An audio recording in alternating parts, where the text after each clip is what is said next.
ಯಾವ ರೀತಿ ರಂಗೇರ್ತಾ ಇದೆ. ಈ ಮಧ್ಯೆ ಸಿದ್ದರಾಮಯ್ಯ ಅವರು ಮೈಸೂರು ಅಭ್ಯರ್ಥಿಯಾಗಿರುವಂತಹ ಯದುವೀರ್ ಒಡೆಯರ್ ವಿರುದ್ಧ ಆಕ್ರೋಶವನ್ನ ಹೊರಹಾಕಿದ್ದಾರೆ.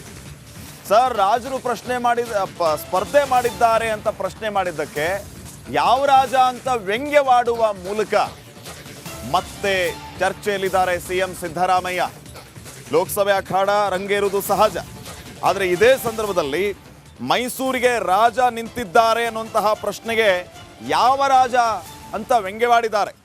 ಅಭ್ಯರ್ಥಿ ಇಲ್ಲದೆ ಯದುವೀರ್ ಕರ್ಕೊಂಡು ಬಂದಿದ್ದಾರೆ, ಅವ್ರು ಯಾವ ರಾಜ ಅಂತ ವ್ಯಂಗ್ಯ ಮಾಡಿದ್ದಾರೆ ಸಿಎಂ ಸಿದ್ದರಾಮಯ್ಯ. ಮೈಸೂರು ಮಲ್ಲ ಯುದ್ಧದಲ್ಲಿ ಮಾತಿನ ಪ್ರಹಾರವೂ ಕೂಡ ಈಗ ಜೋರಾಗ್ತಾ ಇದೆ.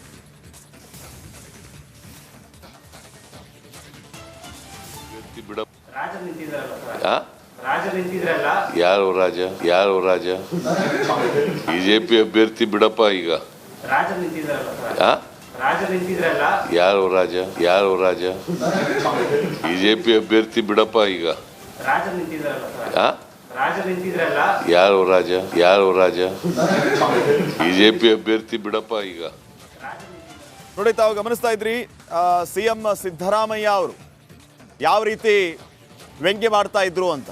ಸರ್, ರಾಜರು ನಿಂತಿದ್ದಾರೆ, ಸ್ಪರ್ಧೆ ಮಾಡ್ತಾ ಇದ್ದಾರೆ ಅಂತಂದ್ರೆ ಯಾವ ರಾಜ ಅಂತ ಪ್ರಶ್ನೆ ಮಾಡ್ತಾ ಇದ್ದಾರೆ. ಮೈಸೂರು ಸಂಸ್ಥಾನ, ಮೈಸೂರು ಮಹಾರಾಜರು ಒಂದು ಇತಿಹಾಸ ಇದೆ. ಆದರೆ ಎದುರಾಳಿಯನ್ನು ಮಾತ್ರಕ್ಕೆ ಈ ರೀತಿ ಮಾತಾಡೋದು ಸರಿನಾ ಅನ್ನುವಂತಹ ಪ್ರಶ್ನೆಯನ್ನ ಈಗ ಅಲ್ಲಿನ ಜನ ಮಾಡ್ತಾ ಇದ್ದಾರೆ. ಅವಿನಾಭಾವ ಸಂಬಂಧ ಇದೆ, ಅಭಿಮಾನ ಇದೆ, ಸ್ವಾಭಿಮಾನ ಇದೆ, ಒಂದು ರೀತಿಯ ನಂಟಿದೆ ಮೈಸೂರು ಮಹಾ ಸಂಸ್ಥಾನ ಅಂತಂದ್ರೆ. ಆದರೆ ಮಾನ್ಯ ಮುಖ್ಯಮಂತ್ರಿಗಳು ಈ ರೀತಿ ಮಾತಾಡಿದ್ದು ಯಾವ ಉದ್ದೇಶಕ್ಕೋ ಏನೋ.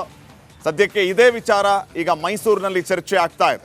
ಯದುವೀರ್ ಒಡೆಯರ್ ಬಿಜೆಪಿಯ ಅಭ್ಯರ್ಥಿಯಾಗಿ ಅಖಾಡದಲ್ಲಿದ್ದಾರೆ. ಈಗಾಗಲೇ ತುರುಸಿನ ಪ್ರಚಾರವನ್ನ ಕೂಡ ನಡೆಸ್ತಾ ಇದ್ದಾರೆ. ಇನ್ನು ಮೈಸೂರಿನಲ್ಲಿ ಕಾಂಗ್ರೆಸ್ ಕ್ಯಾಂಡಿಡೇಟ್ ಯಾರು ಅನ್ನೋದ್ರ ಬಗ್ಗೆ ಇನ್ನೂ ಖಾತ್ರಿಯಾಗಿಲ್ಲ. ಸೊ ಇದೇ ವಿಚಾರವನ್ನ ಮಾತಾಡುವ ಸಂದರ್ಭದಲ್ಲಿ ಈ ರೀತಿಯ ಮಾತುಗಳನ್ನು ಅವರು ಆಡಿದ್ದಾರೆ.